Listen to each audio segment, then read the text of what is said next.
The disappearance of Angela Hammond. Angela Marie Hammond, a 20-year-old woman from Clinton, Missouri, went missing on the night of April 4th, 1991. Angela was 4 months pregnant at the time, and her sudden abduction from a payphone while talking to her fiancé, Rob Schaefer, shocked the small community of Clinton. Angela had spent the evening with her best friend, Kyla, driving around town before dropping her off and heading to a payphone to call Rob, who was babysitting his brother at his parents' house. During their conversation, Angela noticed a suspicious man circling the parking lot in an older model green Ford pickup truck. She described the man as filthy in appearance and bearded, with glasses, wearing coveralls. The truck had a distinctive decal of a fish jumping out of water on its rear window. This man exited the truck and used a flashlight as if searching for something, which made Angela uneasy. Suddenly, Rob heard Angela scream, and the line went dead. Panicking, he immediately drove towards the area of the payphone. On his way, he passed the truck described by Angela and heard her scream his name from inside it. Rob attempted to chase the truck, but his own vehicle's transmission failed, and he could not continue the pursuit.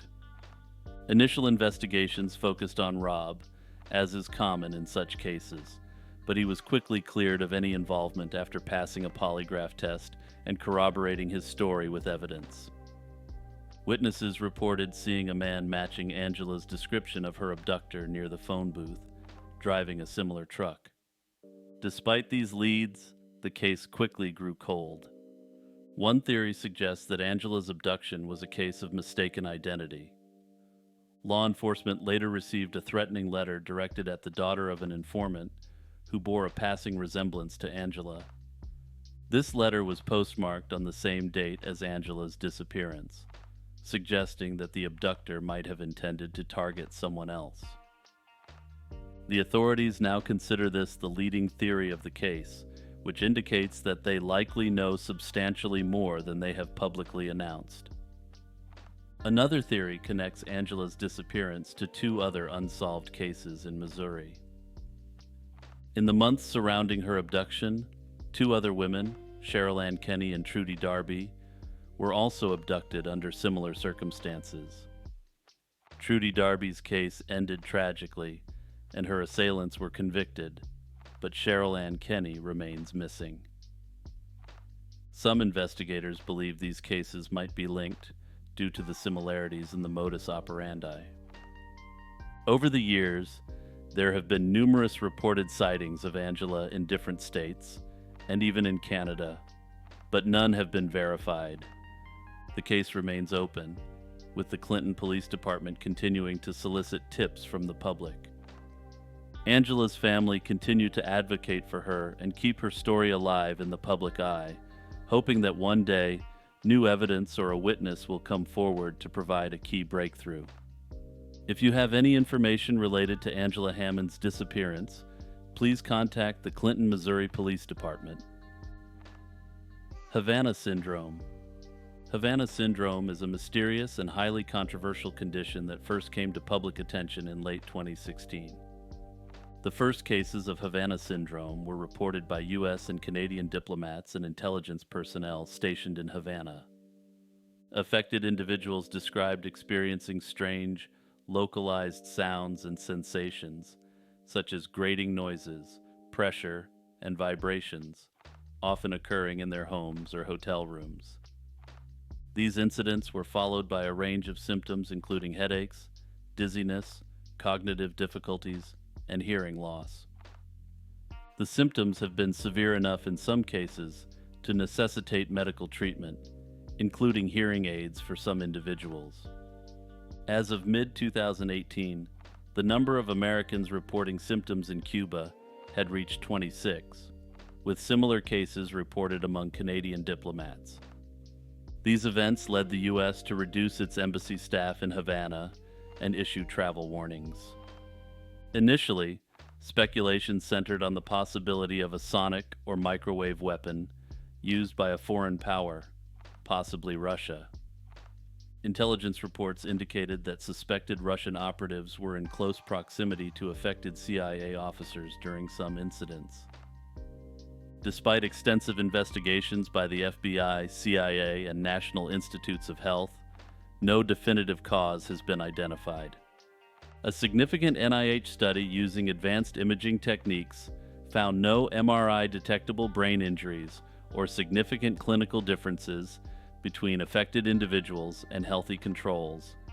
This has led to speculation about other potential causes, including mass psychogenic illness. This suggests that the symptoms might be the result of psychological factors rather than a physical attack. Havana syndrome has not just been confined to Cuba, though it does remain confined to the diplomatic and intelligence community.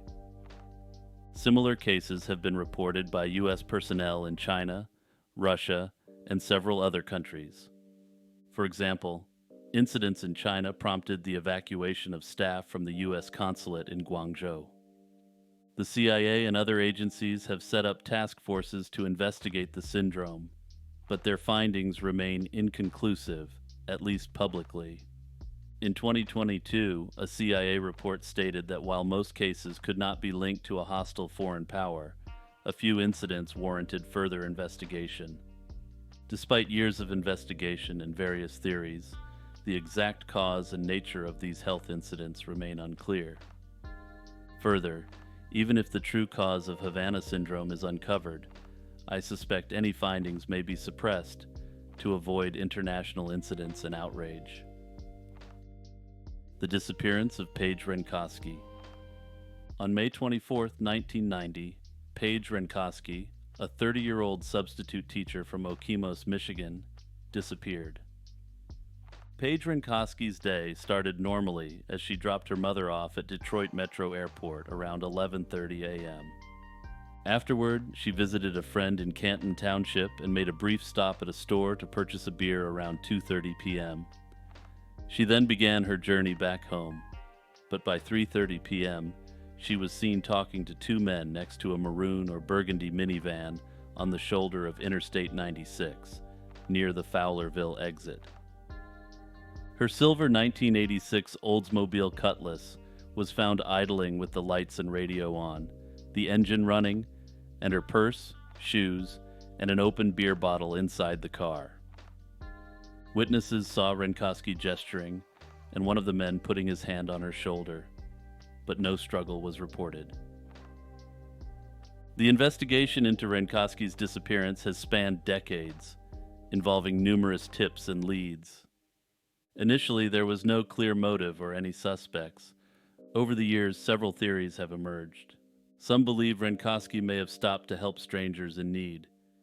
Given her helpful nature, it's plausible she might have pulled over if she saw someone in distress. During the same period, there were other unsolved abductions of young women in the area and incidents of people impersonating police officers to lure victims. However, there is no concrete evidence linking these events to Renosky's disappearance. In 2001, an inmate convicted of carjacking was considered a suspect. He had been incarcerated shortly after Renosky's disappearance, and the crime involved a young woman. Despite initial interest, the suspect passed a lie detector test and was ruled out. In 2009, detectives identified 6 potential suspects, one of whom had been slain in 1999. The deceased suspect owned a vehicle similar to the one witnesses reported seeing near Renosky's car. Search efforts over the years have included the use of cadaver dogs, ground-penetrating radar, and extensive land searches.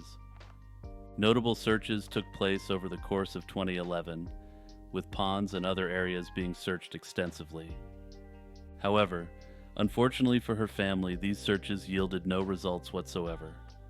Public awareness campaigns have been vital in keeping Renosky's case in the public eye. Billboards along Interstate 96 and media coverage around the anniversary of her disappearance remind the public of this cold case. Unfortunately, her mother passed away in 2017 without ever getting to know the truth behind her daughter's disappearance. However, despite the passing of her mother, her family continues to seek answers and justice for Paige. The Livingston County Sheriff's Department and Michigan State Police continue to investigate Paige Renosky's case. If you have any information with respect to Paige Renosky, please reach out to the authorities. The outbreak of mass hysteria in Leroy. The outbreak of mass hysteria in Leroy, New York, captivated national attention in late 2011 and early 2012. The incident began in August 2011 when 14 students from Leroy High School started experiencing unusual symptoms. These included verbal outbursts, tics, and other involuntary movements. By January 2012, the number had increased, and the media spotlight intensified as parents and students demanded answers. The New York State Department of Health eventually diagnosed the situation as mass psychogenic illness, also known as mass hysteria. Conversion disorder, the modern term for what was historically known as hysteria, was the primary diagnosis given by neurologists treating the affected students. Conversion disorder is a psychological condition where emotional or psychological stress manifests as physical symptoms. This diagnosis was challenging for many to accept, given its association with historical notions of hysteria and its seemingly archaic connotations. Despite the medical diagnosis, alternative theories quickly emerged and took root. Aaron Brockovich, a renowned environmental activist, proposed that a chemical spill from a 1970 train derailment near Leroy could be the cause. This theory suggested environmental toxins might be responsible for the students' symptoms. However, extensive environmental testing, including soil and water samples, did not reveal any contaminants at levels that could explain the symptoms. Sociologists and psychologists have long studied the phenomenon of mass psychogenic illness. This condition often occurs in closed social units such as schools, where stress and anxiety can spread through social ties. Witnessing symptoms in peers can trigger similar responses in others, a process known as social contagion. The role of media and community dynamics cannot be overlooked as a potential factor. Extensive media coverage, social media coverage, and public meetings likely heightened anxiety and contributed to the spread of symptoms. Over time, the symptoms in Leroy began to subside as the media attention waned and the community started to address the underlying stressors.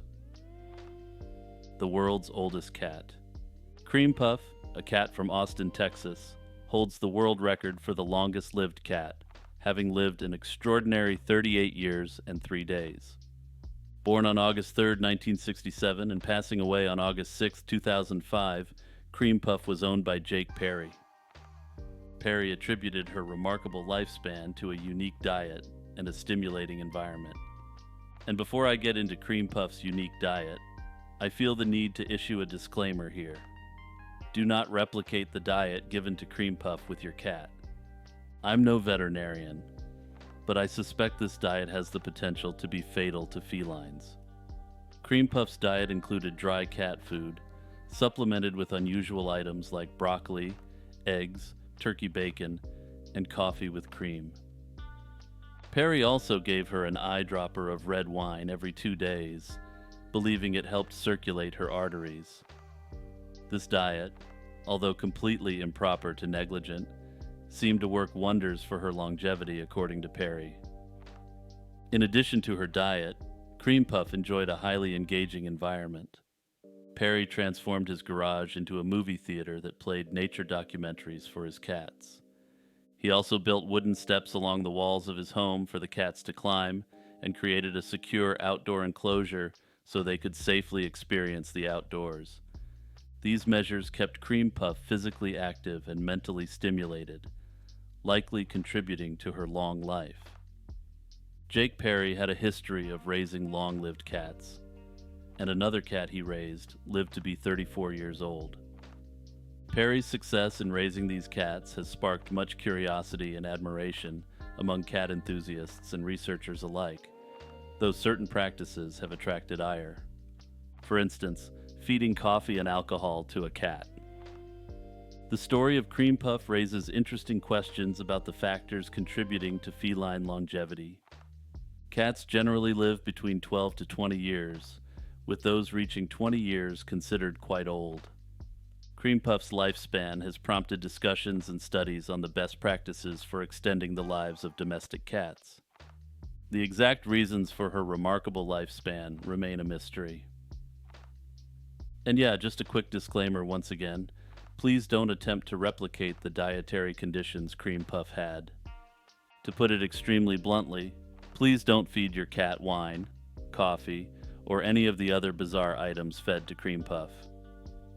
To me, the real mystery is how a coffee-drinking, alcohol-swilling cat made it to 38. The Dammit Bobby Mandela Effect.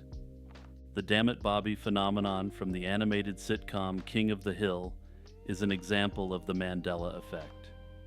The Mandela effect is named after the false collective memory that Nelson Mandela died in prison during the 1980s, which, as I have explained a few times in this series, he did not.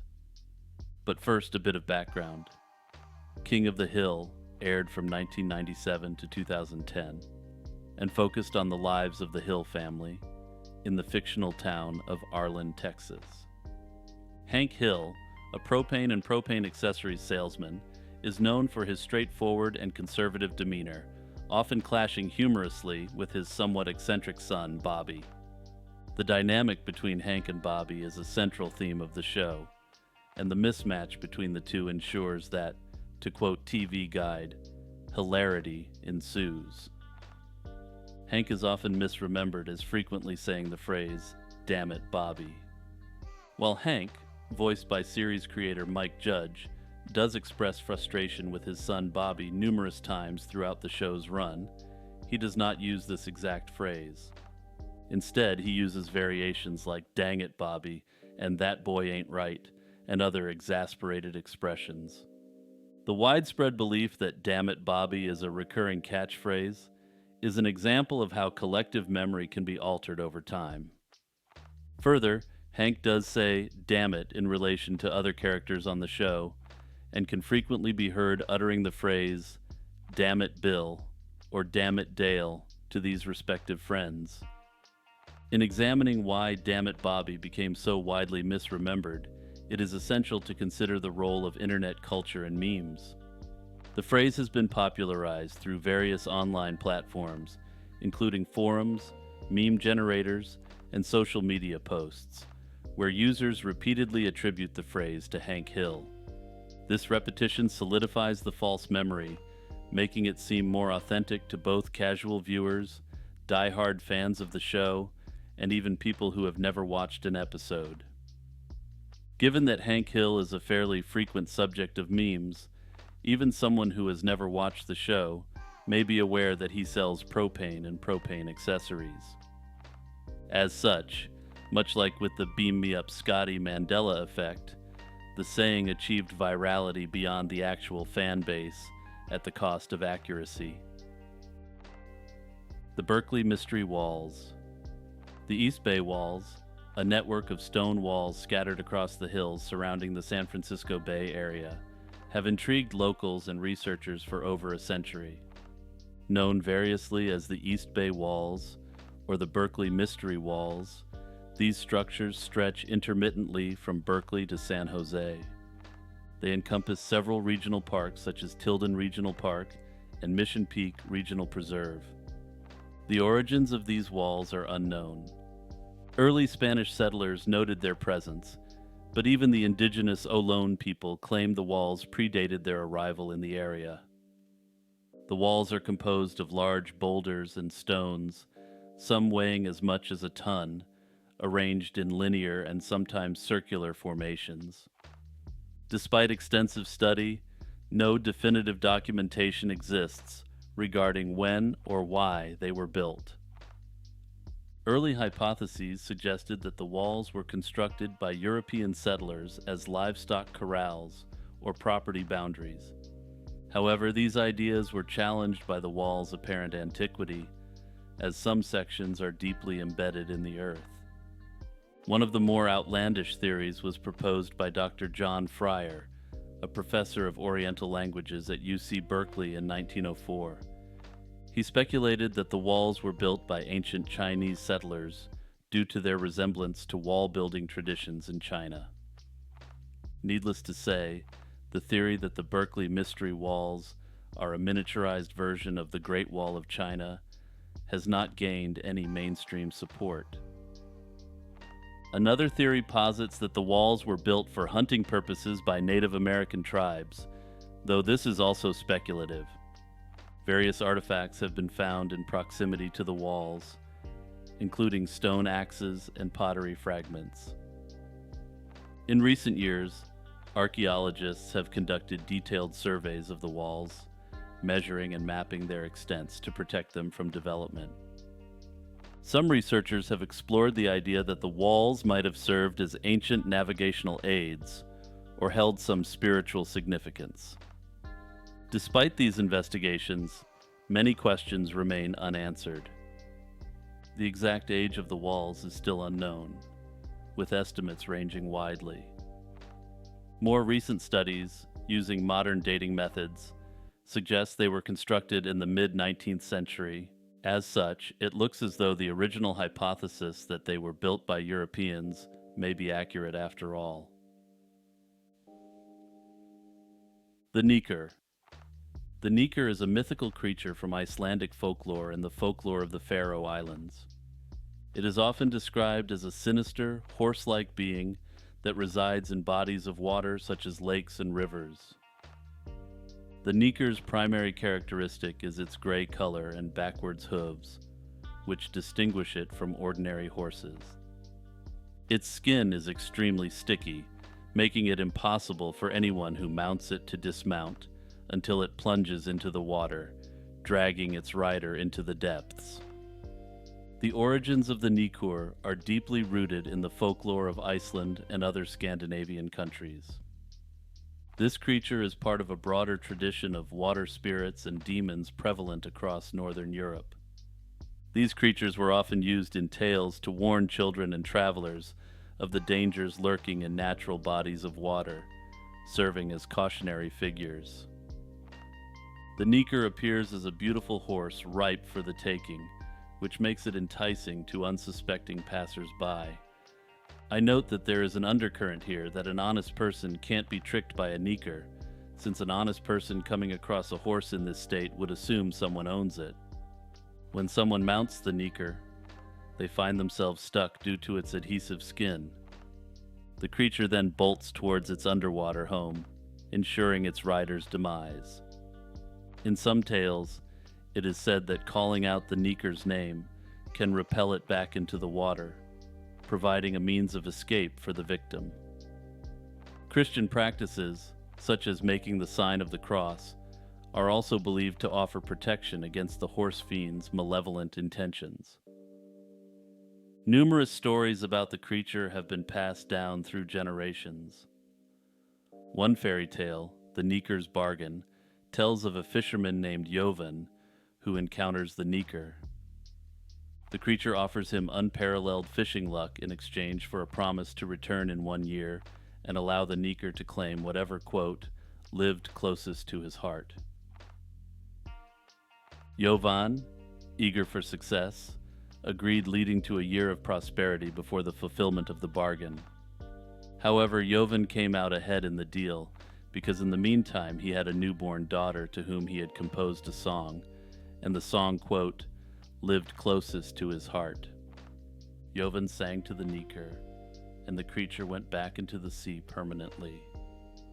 The Nykur's existence and the consistency of its description across various cultures raise intriguing questions. Up until the 19th century, they were accepted as being real creatures by locals. Put simply, the Nykur was widely accepted as an extremely rare, though definitely real creature. Some theories suggest that the Nykur and similar water spirits originated from common human fears of drowning and the unknown dangers of deep waters. However, others suggest that this creature is perhaps a representative of a real spiritual being or an attempt to rationalize extraterrestrial encounters by pre-modern people. The Dark Watchers. The Dark Watchers are figures rooted in the folklore of California's Santa Lucia Mountains. These tall, shadowy beings are often described as human-like silhouettes, standing on mountain ridges, usually seen at twilight or dawn. They are typically adorned with brimmed hats and long cloaks, sometimes holding walking sticks. Witnesses frequently report an eerie, motionless presence, leading to numerous speculations and legends surrounding these mysterious figures. The legends of the Dark Watchers date back to the indigenous Chumash people, who inhabited the region long before the arrival of Spanish settlers.